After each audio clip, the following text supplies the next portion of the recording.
Hello everyone. My husband and I come here today to share with you our experiences. We have already shared with my husband's first surgery. You probably already viewed the DVD about his case. Now I want to share with you his second surgery. His first surgery was done in 2010. Every year after that, he needs to have PET scan done every 6 months.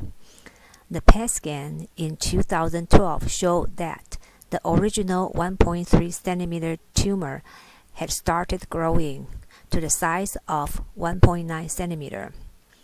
Doctor worried that it would keep growing to the size as big as 6.7 centimeter before the first surgery. So my husband decided to have the second surgery. When Teacher Fang heard the news, he promised to visit my husband when he had a surgery to help him with the surgery and to support him. Mr. Fang came to visit us the second day after his surgery. He saw my husband and felt that he was in very good condition. My husband looked good. He asked me what I had done for my husband. I told him the same old routine. I did the energy healing right after the surgery for him, both on the chakras and on the surgical site. Mr. Fang said, "Good. Continue what you were doing." I actually applied the energy twice a day, and on both chakra areas and the lung. Since my husband was doing well, Mr. Fang told us he needed to visit another cancer patient, and he left. We had been practicing the technique diligently before and after the surgery. My husband recovered well. His hospital stay was 2 days shorter than that of the first time. After he was discharged from the hospital, his condition stabilized and recovered. I just wanted to share with you the energy healing helped us tremendously. Now I want to share with you what happened to me recently. There was a group tour going to Sedona. I have heard about Sedona for a long time, and I already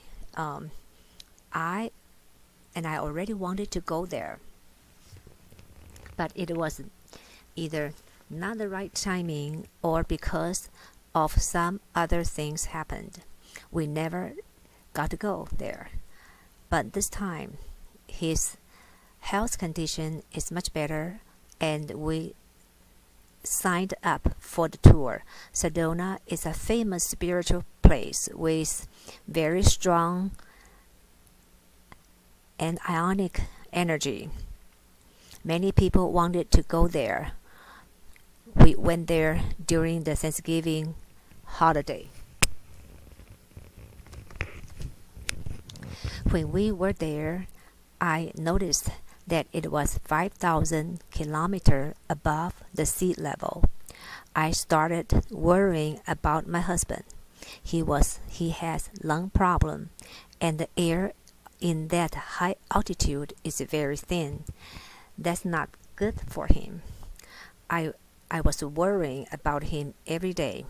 However, to my surprise, he was doing well there, but something unexpected happened to me.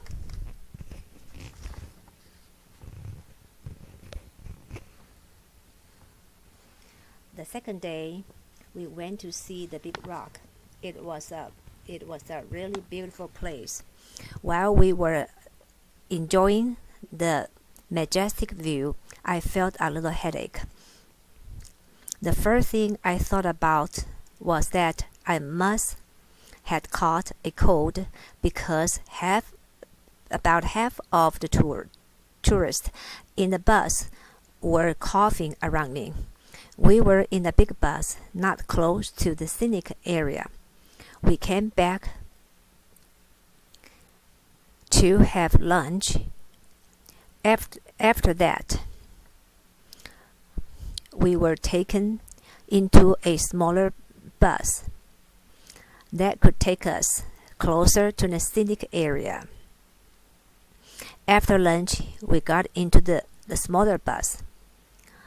I got sicker and sicker as the small bus heading up. In the beginning, it was just headache. The pain spread to my neck and shoulder. At that time, the pain was too severe for me to raise my arm. I remembered Mr. Fang's words that when we feel sick, we can help ourselves with the energy for some relief while we are waiting to see the doctor. I started helping myself with the energy, one hand on the back of my head and the other hand on chakra.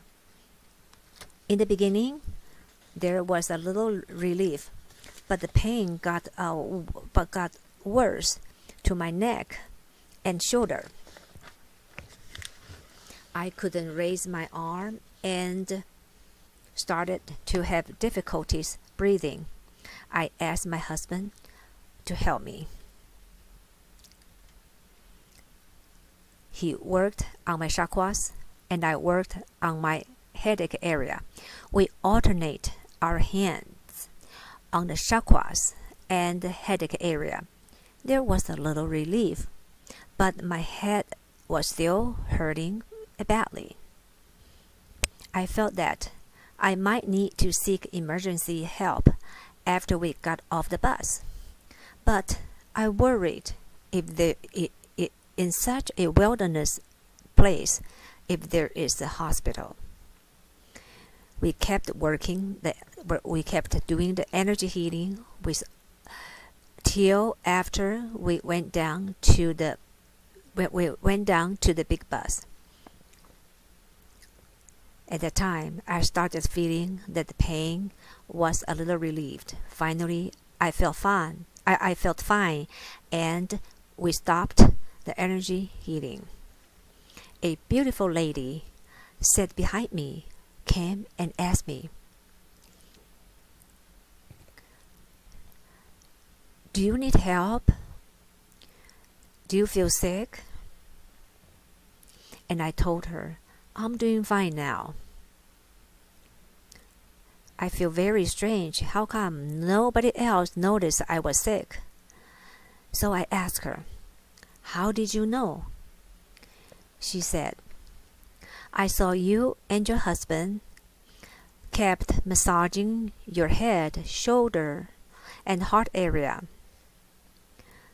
Both you and your husband were just massaging, on your whole body. What are you doing anyway?" I told her it was an emergency, that I suddenly had a very bad headache. We used the energy technique to relieve the pain. She asked, "What is the energy healing?" I told her that it was hard to explain. I also told her that I will introduce you the classes because I don't want to say anything that is wrong. The headache was gone, but when I came back, I went to see a doctor. The doctor told me that it was acute mountain sickness. There is no medicine for it but oxygen. Lacking oxygen may cause sudden death. In the high mountain, there was no oxygen. We didn't know that it was so serious. The doctor asked me, "How did you make it back?" I didn't tell him that the energy healing helped me. Doctor was very curious. And I also wonder why among almost 2,000 visitors there, it seemed that I was the only one had the condition. Nobody else seems to have any problems. Of course, at that time, I couldn't tell other people. Everyone there is seeking for spiritual energy and to be recharged, recharged, and they all were very happy, very excited. That was why I didn't report to the tour guide. My doctor was puzzled, but I was very, very happy. Luckily, I knew to use the technique to help myself. I had learned the energy healing technique that really helped me. Mr. Fang always reminded us to help ourselves while waiting for professional help to arrive. This is my personal experiences without exaggeration. Thank you very much.